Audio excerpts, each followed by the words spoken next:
সবাইকে নমস্কার ও জয়গীতা সম্ভাষণ জানিয়ে শুরু করতেছি শ্রীমদ্ ভগবদ গীতার ধারাবাহিক ক্লাসটি। আজকের ক্লাসের আলোচনার বিষয় প্রথম অধ্যায়ের পঞ্চম শ্লোক। তো শুরুতেই আমরা দেখে নিব পঞ্চম শ্লোকটিতে কি দেওয়া আছে। ধৃষ্ট কেতু চেকিতান কাশীরাজ চ বীর্যবান পুরুজিৎ কুন্তি ভোজস চ শৈবীয় চ নরপুঙ্গবহ। তো উক্ত শ্লোকটি সংস্কৃততে উচ্চারণের ক্ষেত্রে যে যে সূত্রসমূহ আমরা প্রয়োগ করব, আমি বরাবরের মতো আজকেও সুবিধার্থে সেগুলো এখানে লিখে দিয়েছি। তো প্রথম যেটি দিয়েছি যে যদি কোনো বর্ণে রেপ থাকে তাহলে রেপের পরিবর্তে আমরা বয়বিন্দু র ব্যবহার করব এবং অন্তস্থ জ থাকলে ইও এর মতো উচ্চারিত করব। এবং 3 নম্বর যেটি বিসর্গ সন্ধির উদাহরণ, আমরা বিসর্গ সন্ধির নিয়ম অনুযায়ী জানি যে তালিবের স সমান বিসর্গ হয়ে যায় এবং চ পরবর্তী জায়গায় চলে আসে। তো সেই শর্ত অনুযায়ী লিখে দিয়েছি। আমি এটি সম্পর্কে এর পূর্বের ভিডিওগুলোতে আরও ব্যাখ্যা দিয়েছিলাম, তাই আজকে আর দিচ্ছি না সেভাবে। এবং খণ্ড ত সমান ত জানি এবং বিসর্গ সমান হয়ের মতো উচ্চারিত করতে হবে যদি সেটি আসলে বাক্যের শেষে থাকে। তো আমি এখানে বিশেষ একটি নোট দিয়েছি যে মনে রাখতে হবে যে যদি কোনো শব্দে যুক্ত বর্ণ থাকে তবে তা বিভাজন করে উচ্চারণ করতে হবে।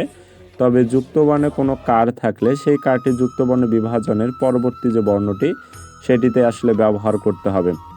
তো আমি সুবিধার্থে উক্ত শ্লোকটি এখানে ইতিমধ্যে সন্ধি বিচ্ছেদ করে নিয়েছি। তো সন্ধি বিচ্ছেদের যে নিয়মটি, আমরা এমনি এমনি একটি শব্দকে বিচ্ছেদ করতে পারি না, যেন আসলে এমনভাবে বিচ্ছেদ করি তাহলে তার যেন অর্থ চলে আসে, পূর্ণাঙ্গ অর্থ চলে আসে। কিন্তু বিচ্ছেদ করার পর যদি তার কোনো অর্থই না থাকে তাহলে সেটিকে কিন্তু সন্ধি বিচ্ছেদের নিয়ম বলবে না।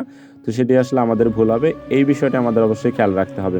তো প্রথম যেটি শব্দ দেওয়া আছে ধৃষ্ট কেতু চেকিতান, এটিকে যদি আমরা বিচ্ছেদ করি তাহলে পেয়ে যাচ্ছি ধৃষ্ট কেতু এবং চেকিতান আলাদা একটা শব্দ পেয়ে যাচ্ছি। তো এখন কথা হচ্ছে এই তালিবের শয় চ যেটি দেওয়া আছে এটি সমান আমরা কি জানি, বিসর্গ সন্ধির নিয়ম অনুযায়ী বিসর্গ যোগ চ সেটি পেয়ে যাচ্ছি। তো এই যুক্ত বর্ণটি বিভাজন করে আমরা ঠিক এই অংশটি পেয়ে যাচ্ছি। কিন্তু আমি এখানে দেখো লিখে দিয়েছি যে যুক্ত বর্ণে কোনো কার থাকলে সেই কারটি যুক্ত বর্ণ বিভাজনের পরবর্তী যে বর্ণটি সেটিতে ব্যবহার করতে হবে।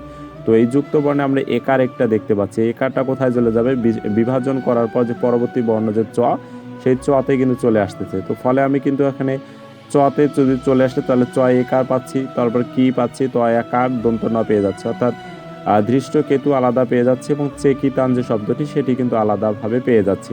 তো এরপর কাশী রাজ চ যে শব্দটি আছে এটিকে যদি আমরা ভেঙে নিই তাহলে কাশী রাজ, তারপর তালিবের শয় চ সমান বিসর্গ সন্ধি সেটি পেয়ে যাচ্ছি, যে সেটি সমান আমরা কি পাচ্ছি, বিসর্গ যোগ চ পেয়ে যাচ্ছি।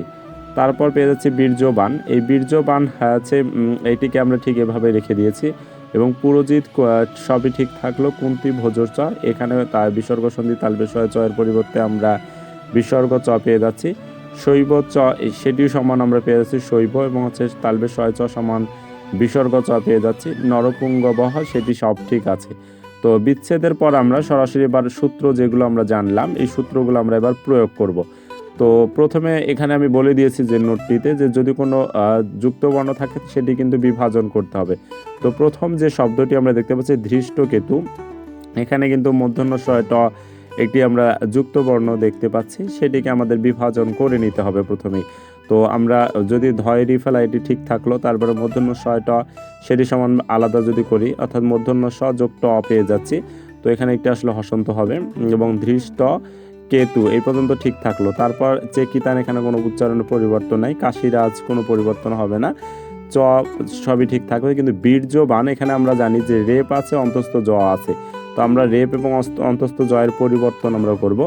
তো এখানে আমি দেখাই দিয়েছি সেটি অবশ্য যে বয়দীর্ঘিকার ঠিক থাকলো, রেপ সমান আমরা জানি বয়বিন্দুরা, বয়বিন্দুরা কোথায় ব্যবহার করব, যে বর্ণের রেপ থাকবে তার পূর্ববর্তী যে জায়গাটি আছে সেখানে কিন্তু বয়বিন্দুরা ব্যবহার হবে। তো আমি দেখো সেখানে আসলে ব্যবহার করেছি। আর অন্তস্থ জ, এই অন্তস্থ জয়ের পরিবর্তে আমরা জানি অন্তস্থ জ সমান ইও, সেই ইও লিখে দিয়েছি। তা বয় আকার দন্তন্য সব ঠিক থাকলো। তাহলে বীর্যবান এটাতে যদি আমরা সংস্কৃততে উচ্চারণ করি তাহলে পেয়ে যাচ্ছি কিন্তু বীর ইয়বান। তারপর আমরা পাচ্ছি পুরোজিৎ, পুরোজিৎ এখানে খণ্ডত সমান শুধুমাত্র পুরোজিৎ আমরা তয়ের উচ্চারণ করব। এবং কুন্তি ভোজ সবই ঠিক থাকবে, কুন্তি ভোজ চ। শৈব, এই শৈব সমান তালিবের শয়ের উচ্চারণটা আসলে উচ্চারণের ক্ষেত্রে মাথায় রাখতে হবে, তালিবের শয়ের উচ্চারণ দন্ত শয়ের মতো উচ্চারিত করতে হবে। তো এই বিষয়টা আমরা আসলে মাথায় রাখবো যে তালবের শয়ের উচ্চারণ সর্বদাই দন্ত শয়ের মতো উচ্চারিত করতে হবে। তাহলে আমরা পেয়ে যাচ্ছি তালবের স উচ্চারণ যদি দন্ত স্বরের মতো করি তাহলে আমরা এখানে দন্ত স লিখতে পারি আসলে উচ্চারণের ক্ষেত্রে। তো শৈব এবং হচ্ছে জফলা সমান ইয় নিলাম, কিন্তু হচ্ছে এখানে একটি কথা আছে যেটি আসলে ইয় আমরা এই রস্য জানি আমরা কি স্বরবর্ণ। যদি কোনো শব্দের মাঝে স্বরবর্ণ থাকে তাহলে তার পরিবর্তে আমাদের কার ব্যবহার করতে হয়। তো আমরা আসলে সেটি কার হিসেবেই ব্যবহার করব। তো আমরা রস্যইতে জানি ঋষিকার, তাহলে এই ঋষিকার আমরা পেয়ে যাচ্ছি রস্যের পরিবর্তে। এই কারটা কোথায় ব্যবহার করব? ঠিক ওই বর্ণের ঠিক পূর্ববর্তী যে বর্ণটি আছে সেখানে কিন্তু আমরা ব্যবহার করব। তাহলে পূর্ববর্তী বর্ণকে ব, তাহলে বয়ে এখানে কিন্তু আমরা কারটা পেয়ে যাচ্ছি। তো শৈব এর উচ্চারণটা দেখো হয়ে যাচ্ছে শৈবীয় এইরকম ভাবে আসলে উচ্চারণটা করব। তারপর নর পুঙ্গ ব, এবং দেখো যে বাক্যের শেষে এখানে আমরা কি পাচ্ছি? বিসর্গ পাচ্ছি। তাহলে বিসর্গর পরিবর্তে আমরা জানি হয়ের মতো উচ্চারিত করতে হয়, বাক্যের শেষে থাকলে সেই বিসর্গর পরিবর্তে আমরা এখানে হয়ের মতো উচ্চারণ করব।